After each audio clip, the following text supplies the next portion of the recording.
반짠 반짠. 창작동화 악몽에서 평안으로. 악몽이다. 나는 숨을 헐떡이며 잠에서 깨어났다. 벌써 일주일째 악몽을 꾸고 있다. 용하다는 굿쟁이와 점쟁이들을 찾아갔지만 소용없었다. 오히려 악몽의 정도는 더 심해졌다. 이러다가는 진짜 죽을 것만 같았다. 그렇게 고민하던 어느 날 밤 한 친구에게서 문자가 왔다. 언젠가부터 연락이 끊긴 친구였다. 어떻게 나를 기억했을까? 문자의 첫 문장은 딱 7마디였다. 무거운 짐진 자들아, 다 내게로 오라. 이어서 친구의 메시지가 있었다. 오랜만이다. 교회에서 전도를 한번 해보라고 하는데 갑자기 네 생각이 나서 몇 자 남긴다. 좀 뜬금없을지 모르겠지만 예수님은 너를 기다리고 계셔. 이만 줄인다. 이게 다였다. 정말 이게 다였다. 이 친구가 교회를 열심히 다닌다는 것은 예전부터 알고 있었지만 이렇게 문득 어떤 생각이 머리를 스치고 지나갔다. 나는 그 친구의 번호를 눌렀다. 친구는 늦은 밤인데도 함께 교회에 가주었다. 목사님께 내 얘기도 해주었다.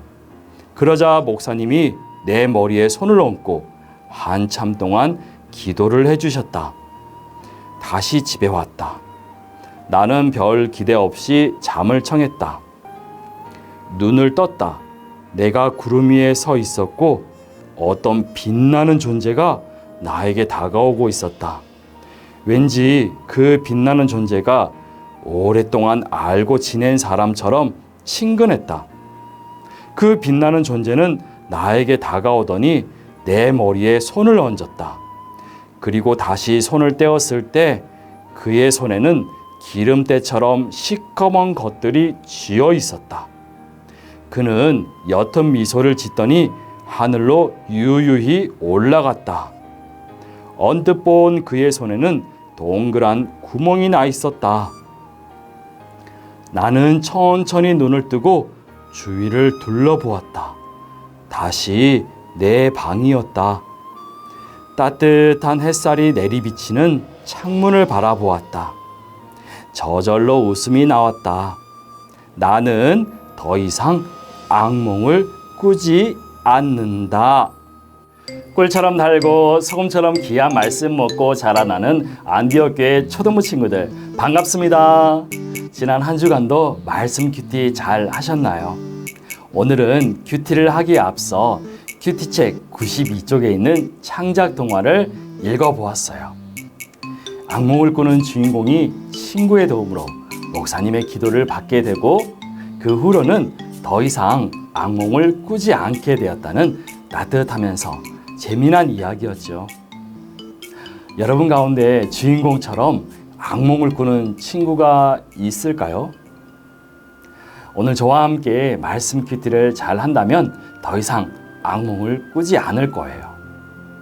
말씀이 우리 안에 들어오면 그 어떤 악한 것도 우리를 방해하지 못할 테니까요. 이제 저와 함께 말씀 큐티를 하기 위해서 큐티책을 준비해 주세요. 그리고 큐티에 방해되는 것들을 다 치워주세요. 무엇보다 지금 이 시간은 하나님의 말씀을 들으며 하나님을 만나는 시간이다라는 생각으로 우리의 몸과 마음을 준비하고 함께 큐티를 시작하도록 할게요.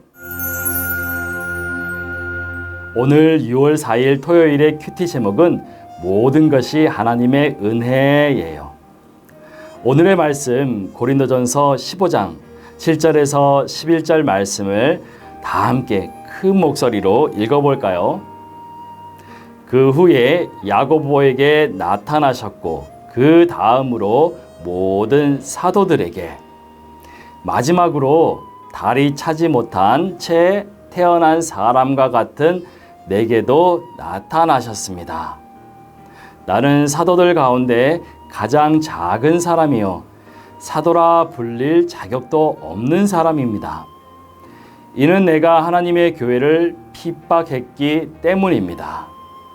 그러나 오늘날 내가 나 된 것은 하나님의 은혜로 된 것입니다. 내게 주신 그분의 은혜가 헛되지 않아 내가 어느 사도보다 더 많이 수고했습니다. 그러나 이것은 내가 한 것이 아니요 오직 나와 함께 하신 하나님의 은혜로 한 것입니다.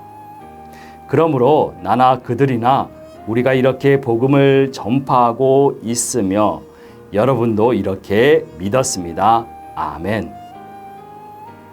영상을 잠시 멈추고 우리 친구들의 목소리로 한 번 더 읽어볼까요?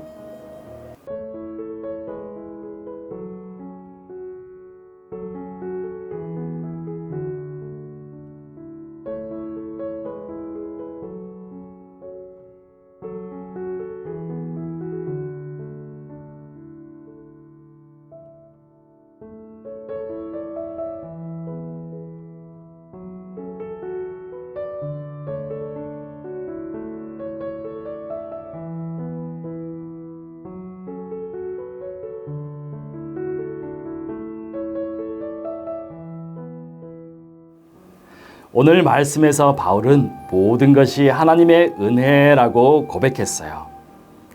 바울이 말한 하나님의 은혜가 무엇일까요? 바울에게 어떤 일이 있었길래 모든 것이 다 하나님의 은혜라고 하는 것일까요?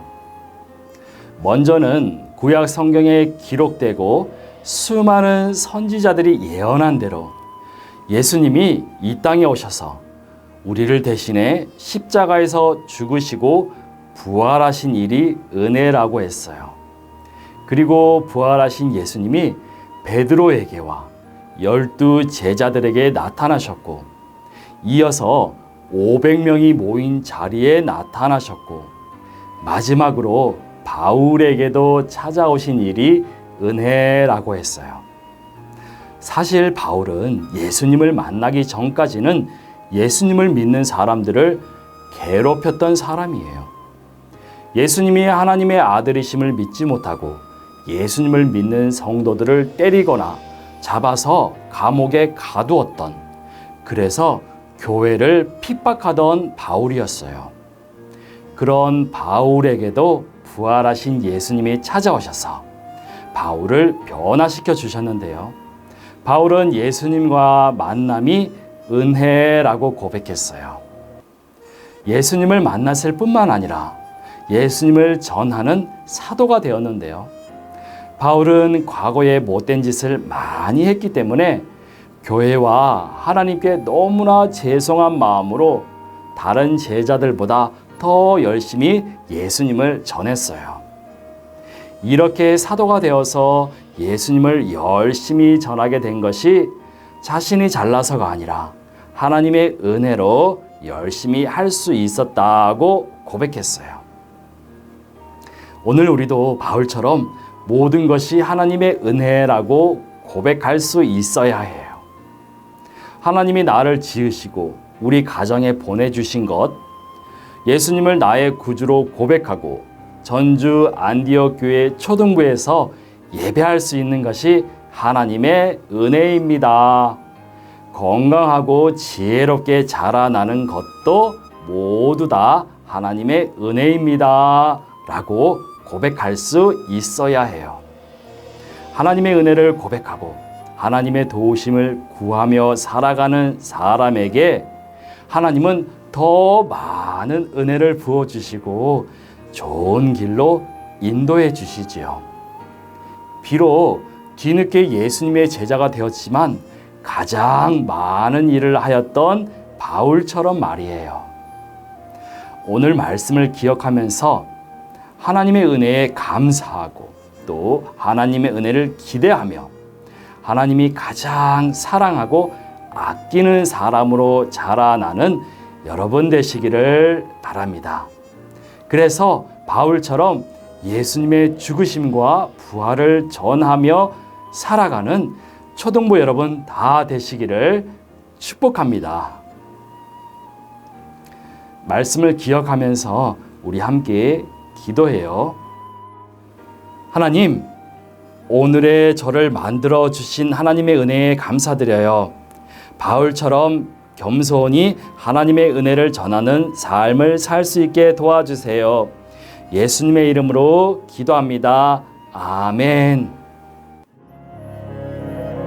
하나님의 나라가 지금 이루어져요.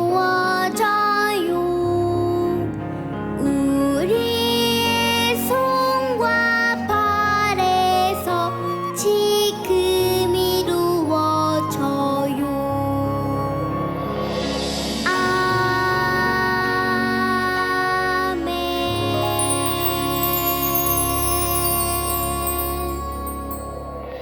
꿀처럼 달고 소금처럼 귀한 말씀 먹고 자라나는 안디옥 교회 초등부 친구들, 오늘 저와 함께 말씀 큐티 잘 하셨나요?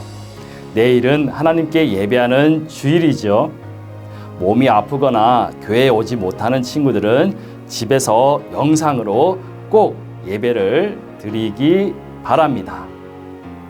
그럼 다음 이 시간에 다시 건강한 모습으로 만날 것을 기대하며 말씀을 사랑하는 여러분들을 축복합니다. 안녕.